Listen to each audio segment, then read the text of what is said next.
বিদ্যালয় পরিচালন সমিতির নির্বাচনে সবকটি আসনে বিনা প্রতিদ্বন্দ্বিতায় জয়ী শাসক তৃণমূল। মেজিয়ার অর্ধগ্রাম গ্রাম পঞ্চায়েতের তেঘরিয়া হাই স্কুলে পরিচালন সমিতির নির্বাচনে তৃণমূলের এই সাফল্য বলে জানা গেছে।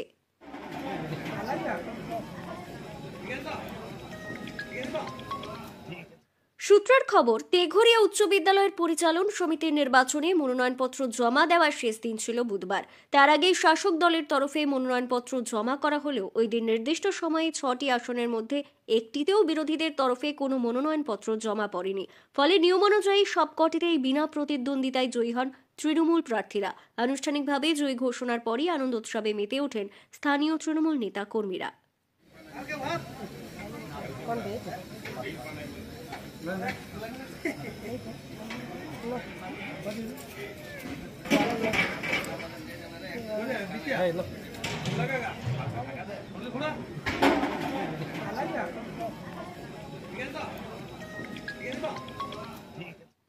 বাঁকুড়া জেলা তৃণমূলের সহসভাপতি মলয় মুখার্জি এই জয় প্রসঙ্গে বলেন, দেখুন 2008-এ আমাদের অর্ধগ্রাম গ্রাম পঞ্চায়েতে পরিবর্তনের পর এই স্কুল তখন ছিল ক্লাস 8 পর্যন্ত। পরবর্তীকালে আমরা মাধ্যমিক পর্যন্ত এই স্কুলের উত্তীর্ণ করার ব্যাপারটা আমরা করেছি আমাদের গভর্নমেন্ট আসার পর থেকে। এবং আজকে এই স্কুলের নমিনেশন ছিল। আমরা নমিনেশনের সমস্ত দলকে আহ্বান করেছিলাম এখানে আসার জন্য, কিন্তু কোনো রাজনৈতিক দল নমিনেশনের জন্য আসেনি।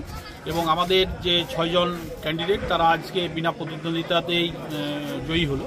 তো তার জন্য আমাদের মাননীয় মুখ্যমন্ত্রীর যে উন্নয়ন, বিশেষ করে ছাত্রছাত্রীদের প্রতি এবং স্কুলের প্রতি, এটা তো সারা ভারতবর্ষে কোথাও নেই। আজকে স্কুলে জুতো থেকে শুরু করে, আজকে ব্যাগ থেকে শুরু করে, ড্রেস থেকে শুরু করে, সাইকেল থেকে শুরু করে, মিড ডে মিল এবং স্কুলের যে ইনফ্রাস্ট্রাকচার, এই স্কুলে একসময় 2008-এ কিছুই ছিল না।